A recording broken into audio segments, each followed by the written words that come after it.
Hari ini kita akan bahas suatu buku yang kayaknya cocok banget buat para penonton gue dan juga gue sendiri tentunya. Buku yang cocok buat introvert yang susah untuk berkomunikasi.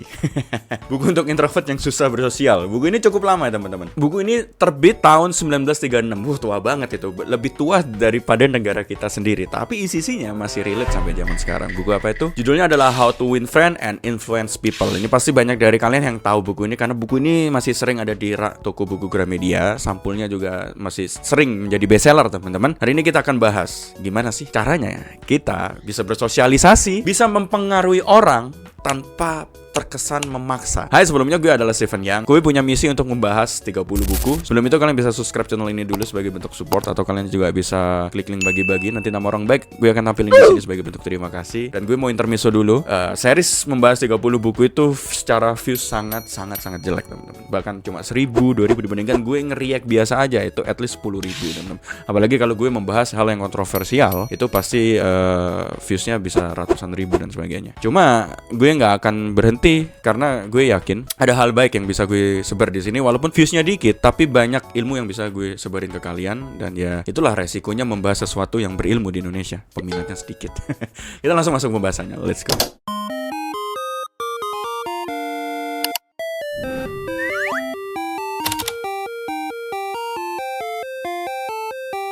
Buku ini ditulis sama Dale Carnegie yang diterbitkan tahun 1936 seperti yang gue singgung sebelumnya di opening. Dan kenapa gue bilang buku ini masih relate untuk ada di zaman sekarang gitu ya, masih bisa kalian pakai sama Gen Z. Karena kita masuk ke dunia digital di mana kayaknya komunikasi itu penting. Kita masuk ke dunia sosial media. Dikit-dikit adalah sosial. Ketemu orang di kantor, sosial. Ketemu cewek, kalian mau ngejak kenalan, sosial. Kalian ketemu kolega bisnis, sosial. Di sini konteksnya adalah kalian sosial di zaman sekarang. Nggak bisa kalian hidup tanpa sosial. Tapi gimana sih caranya? Sosial yang penting dan akhirnya kita bisa mendapatkan tujuan yang kita mau. Bagian 1, teknik fundamental dalam menangani orang. Carnegie mulai dengan sesuatu yang paling basic tapi banyak orang lupa. Treat other people like human being. Kalau kamu kepingin orang lain suka sama kamu, ya kamu harus fokus sama mereka, bukan ke diri kamu sendiri teman-teman. Carnegie ngasih beberapa tips. Yang pertama adalah berhenti mengkritik, mengancam, ataupun mengeluh. Kebanyakan orang nggak suka dikritik, apalagi kalau kritiknya itu nggak membangun. Jadi daripada ngegas ya atau nyalain orang, mending kamu fokus sama cara kamu meng-solve masalah dia. Carnegie bilang, kritik itu kayak bumerang, bisa balik ke kamu sendiri dan bikin kamu sendiri malah kelihatan negatif gitu ya teman-teman ya. Kebanyakan kan zaman sekarang dalam pertemanan banyak yang suka ngasih kritik tanpa ngasih solusi. Itu namanya ngehujat bos gitu ya. Kalau lu ngasih ngeritik, at least lu kasih solusinya harusnya kayak gimana. Kalau mengkritik doang, itu tandanya udah memulai genderang perang dalam sosial lu teman-teman. Jadi biasakan kalau sekalian ingin mengkritik, siapkan dulu amunisi kalian untuk memberikan at least satu solusi ke masalah yang kalian kritisi teman-teman. Badan lu bau, tapi gue punya solusi. Ada parfum dari merek ini kayak itu bagus. Daripada lu cuma bilang badan lu bau, dihajar bos lu. Oke? Tips kedua, berikan apresiasi yang jujur dan tulus ya. Puji orang lain itu dengan tulus. Kalau kamu fake pasti kelihatan gitu ya. Kamu nggak usah kayak sok menjilat atasan kamu. Kamu nggak usah sangat-sangat humble bragging ya, sangat-sangat kelihatan banget kalau kamu itu fake gitu ya. Berikan pujian yang tulus. Kalau dia emang dress well ya puji aja dress well. Baju kamu bagus hari ini ke kantor. Kayak gitu teman-teman. Tips ketiga adalah bangkitkan keinginan kuat dari diri orang lain ya. Kalau kamu pengen orang lain ngikutin kamu, ini penting nih ya, bikin merasa kalau itu adalah ide mereka sendiri. Jadi kalau kalian kepingin ada orang lain merasa akan mengikuti visi misi kalian, kalian jangan cuma menerangkan visi misi kalian ke dia, tapi kalian ajak diskusi, berikan dia ruang untuk beropini juga, buat berpendapat, sehingga dia merasa visi misi yang sebenarnya mau kita bawa, dia merasa itu visi misi dia juga. Ngerti nggak sampai sini? Ini penting banget nih. Ini contohnya adalah kalau kalian ingin mengejak kerja sama seseorang, jangan kalian cuma nerangin, gue punya ide bisnis kayak gini, lo ikut gue aja. Itu nggak akan membuat dia merasa satu tim sama kalian gitu ya. Kalian harus, gue punya ide bisnis gini, menurut lo gimana gitu. Dan dia memberikan opini, memberikan pendapat, dan kalian ya sesekali mensetujui kalau pendapat dia emang bagus tuh. Gimana kalau kita jalanin bareng? Di situ dia akan merasa bahwa visi misi kalian, visi misi dia juga. Ini bagus banget teman-teman ya. Kita masuk ke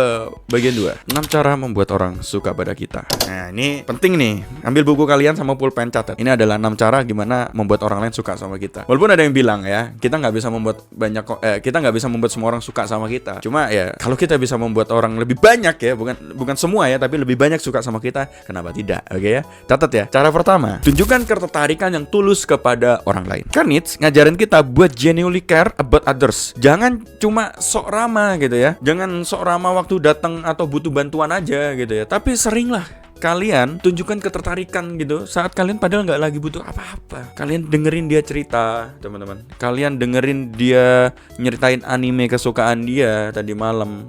Kalian dengerin orang itu cerita bagaimana dia sangat menyukai makanan yang dia makan pagi ini gitu. Hal-hal sederhana seperti itu membuat orang itu lebih suka sama kalian karena kalian sebagai pendengar yang baik, teman-teman. Poin kedua, tersenyumlah.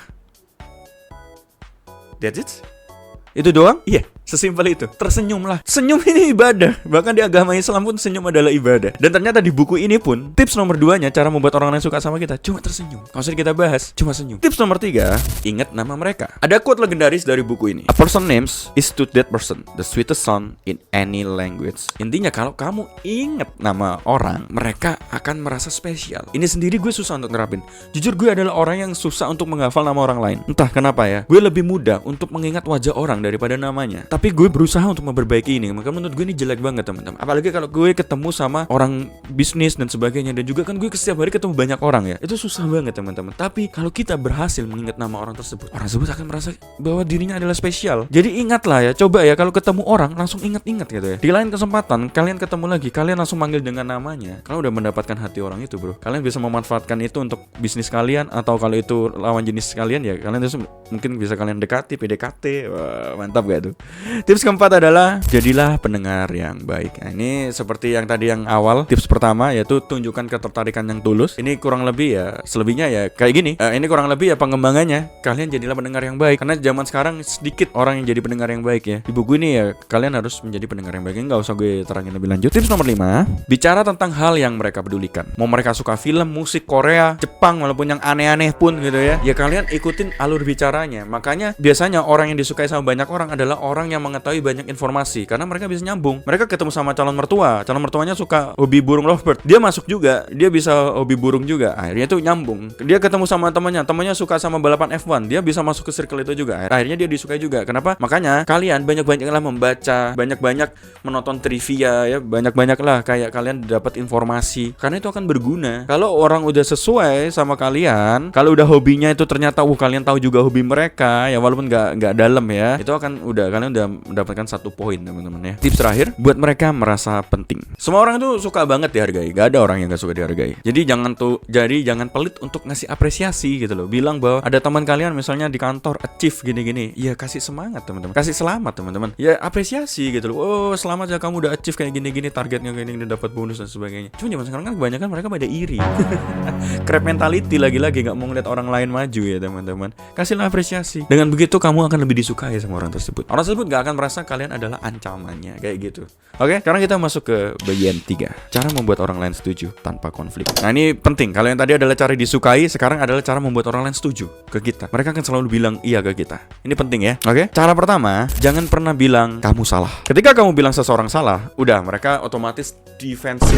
Pasti mereka menolak semua opini kalian, pendapat kalian. Udah sampai sini udah pasti selesai obrolan kalian. Jangan pernah bilang mereka salah. Jadi kalau kamu mau ngajak mereka melihat perspektif kamu, lakukan dengan lembut dan rasa penuh hormat, teman-teman. Jangan bilang mereka salah. Mungkin kamu bisa bilang mungkin aku punya pendapat lain gitu. Mungkin bisa kamu mau dengarkan juga. Nah kayak gitu, caranya lebih halus. Jangan pernah bilang enggak, pendapat kamu salah. Enggak. Wah, itu pasti orang defensif. Udah kabur dia, gak akan sevisi misi lagi. Cara kedua, akui kesalahanmu duluan. Gak ada orang yang lebih humble dan bikin respect daripada kalau kamu ngaku salah duluan. Udah, that's it. Poin ini simpel banget. Jadi cara kamu buat orang lain setuju dengan kamu harus ngaku dulu kalau kamu salah. Oke? Cara ketiga, mulai dengan hal-hal yang kamu dan mereka setujuin. Kalau ada konflik di grup, di hubungan kalian dan sebagainya, nah kalian harus tarik mundur, mulai dengan obrolan poin-poin di mana kalian sebenarnya punya kesamaan gitu ya. Kalian harus ingat kenapa kalian bikin grup ini dulu, kenapa kalian bikin bisnis ini dulu sama partner kalian. Oh, ternyata kalian sama-sama suka di bidang F&B, kalian sama-sama suka burger dan sebagainya. Gitu, hindari dulu pembahasan yang membuat konfliknya itu, teman-teman. Jadi temukan dulu poin kesamaan kalian dulu, jangan bahas masalah konfliknya dulu. Dari sini kalian akan mulai merasa chill, mulai relax ya. Cara keempat, biarkan mereka bicara lebih banyak. Nah, ini banyak yang ini salah satu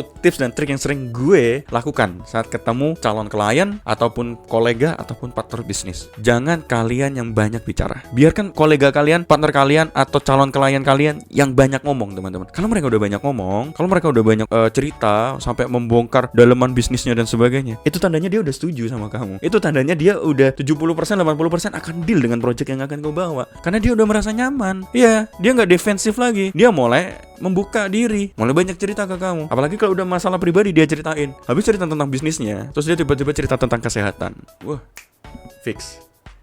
Dia pasti deal sama kamu. Cara terakhir adalah jadikan ide-ide kamu seakan-akan ide mereka. Ini skill yang penting banget buat pemimpin atau negosiator ya. Kalau kamu bisa bikin orang merasa kalau keputusan yang mereka ambil itu idenya mereka sendiri, ya mereka akan lebih mungkin buat jalan bareng kamu, teman-teman. Ini seperti yang gue singgung sebelumnya itu, buat mereka terlibat dan merasa bahwa ini ide mereka juga. Padahal sebenarnya ini ide kamu. Cuma mungkin kamu bisa memancing, bisa mengarahkan mereka ya, teman-teman ya. Seolah-olah ini ide mereka, seolah-olah ini keluar dari mulut mereka. Ini adalah cara kalau kamu mau cari investor biasanya. Jadi kamu punya ide, nggak kamu spill semuanya, kamu kan pancing-pancing. Tanah di sini Pak, tanah Bapak sayang banget kalau ini nggak kita bikinin, kalau nggak kita jadikan tempat bisnis gitu ya. Padahal ini dekat sama kampus. Apa ya kira-kira kebutuhan mahasiswa ya Pak ya? Dia akan mikir, dia akan nyebutin mungkin beberapa peralatan mahasiswa, baju, ATK, alat tulis misalnya, peralatan kos gitu ya. Ide yang mau kalian bawa itu sebenarnya adalah toko alat tulis. Karena udah dia nyebutin, salah satu ide kalian kan disebutin tuh. Bilang aja, wah alat tulis itu ide yang bagus Pak. Nah ini aku punya rancangannya nih Pak. Aku punya blueprintnya nih. Mau nggak aku jabarin? Nanti Bapak yang modal tanah, aku yang modal operasional gitu ya. Bapak yang modal tanah, bangunan sama uangnya gitu. Akhirnya kan dia merasa, oh ini ide gue nih. Gue ngide juga nih ATK nih, mau buka ATK deket kampus. Kayak gitu caranya guys. Ini bisa kalau kalian terapin lagi cari investor. Jadi kalau kalian ketemu investor, jangan seolah-olah kalian yang paling tahu segalanya gitu. Pasti mereka akan defensif dan merasa, lalu so pinter banget, lalu jalan sendiri aja anjing gitu. Oke, kita masuk ke bagian 4, memimpin tanpa menyakiti hati orang lain. Jadi pemimpin itu berat teman-teman. Jadi pemimpin itu berat karena kalian akan menjadi pusat dari tim kalian, pusat dari klien kalian, pusat dari semuanya, dari setiap divisi, pusat dari keluarga kalian sendiri, pusat dari kebutuhan kalian sendiri. Jadi pemimpin itu sangat-sangat berat. Kalau kalian udah mulai condong ke, ternyata kalian lebih condong ke sini, pasti ada di sini yang wah susah lah. Kan banyak omongan dan sebagainya ya teman-teman. Tapi buku ini ngasih jalan keluar ya. At least kalian bisa menjadi pemimpin yang baik. Pertama adalah mulai dengan pujian dan apresiasi. Nah ini sebenarnya memang ada cara kayak gini teman-teman, dimana kalau kita mau mengkritik seseorang, kalian ibaratkan itu seperti kue sandwich. Pertama kalian buka dengan pujian, rotinya, kerjaan kamu bagus, editan kamu bagus. Tapi, nah ini kita masuk ke dagingnya. Lebih bagus lagi kalau kamu warnanya dirubah kayak gini.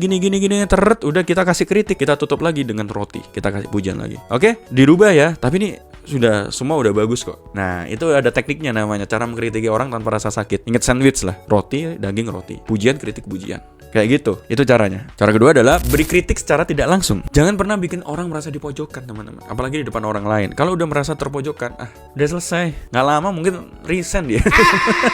Kalau kalian punya tim, buat mereka itu kalau terkritik, ya jangan secara langsung. Mungkin kalian bisa panggil dulu berdua, kritik yang halus. Jangan langsung to the point bahwa editan dia jelek, tapi kalian bisa tanya, kenapa kok kamu ngeditnya kayak gini? Kenapa kok kayak gini? Kayak gitu teman-teman. Cara ketiga adalah bicara tentang kesalahan kamu dulu sebelum mengkritik mereka. Nah, ini sering gue terapin. Sebelum gue ngekritik, biasanya gue, kesalahan gue adalah gue kemarin gak membimbing, gak ngasih brief yang jelas ke kalian sehingga ditanya kayak gini. Kadang gue gitu ke tim gue. Jadi akui dulu kesalahan kalian sebelum kalian mengkritik, sehingga tim kalian akan merasa kalian gentleman, kalian leadershipnya kuat karena kalian mau ngakuin kesalahan kalian. Leader ngaku salah, gue yakin jumlahnya cuma sedikit di dunia ini. Seorang pemimpin yang mau ngaku salah jumlahnya sedikit banget, itu pasti minoritas. Dan kalau kalian bisa, congratulations, you are the gentleman leaders. Oke? Poin selanjutnya adalah berikan mereka tanggung jawab untuk menyelamatkan muka. Maksudnya gimana? Maksudnya adalah kalau mereka ada kesalahan, berikan mereka waktu untuk memperbaiki kesalahannya. Jangan tiba-tiba langsung main SP1, SP2 pecat.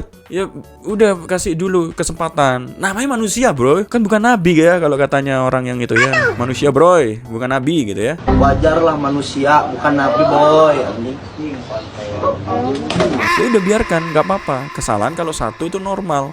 Kalau dua mungkin butuh perhatian. Kalau 3 dan selebihnya ya itu berarti memang otak dia konslet teman-teman. Kalau kesalahan sampai 3 kali gitu ya. Yang selanjutnya adalah dorong mereka dengan pujian-pujian kecil. Ini pujian-pujian kecil juga bisa diganti dengan apresiasi-apresiasi kecil. Berikan mereka makan siang, berikan mereka penunjang ya mungkin ya, berikan mereka target, dan kalau mereka achieve kasihkan bonus dan sebagainya. Apresiasi ataupun pujian-pujian kecil itu akan membuat manusia akan dihargai. Gimana pun tim kalian bukan robot, tim kalian bukan budak, tim kalian adalah manusia sama seperti kalian. Ini cuma masalah tugas, tapi selebihnya kalian sama-sama manusia. Cuma tugasnya ada yang sebagai leader yang akan membawa perusahaan atau komunitas kalian ke arah mana, dan sisanya ada tim. Gue nggak pernah memanggil tim gue karyawan. Kalau kalian sadari, gue nggak pernah manggil, kalau ngomong sama orang ya, nggak pernah ngomong karyawan gue ada berapa. Gue selalu ngomongnya tim. Gue ke tim gue sendiri pun nggak pernah ngomong mereka karyawan, tapi tim. Itu untuk apa? Untuk ngasih tahu bahwa kita sebenarnya sama, kedudukan kita sama-sama kita manusia. Nggak tahu ya, gue manggil karyawan tuh rasanya dari dulu nggak enak ya. Mungkin karena gue pernah jadi di posisi mereka ya. Sebelum gue punya creative agency dan sebagainya, kan gue adalah orang yang dari umur berapa ya? Udah umur 19 sampai 20 adalah kerja ikut orang ya. Dan udah banyak makan asam garam lah ya.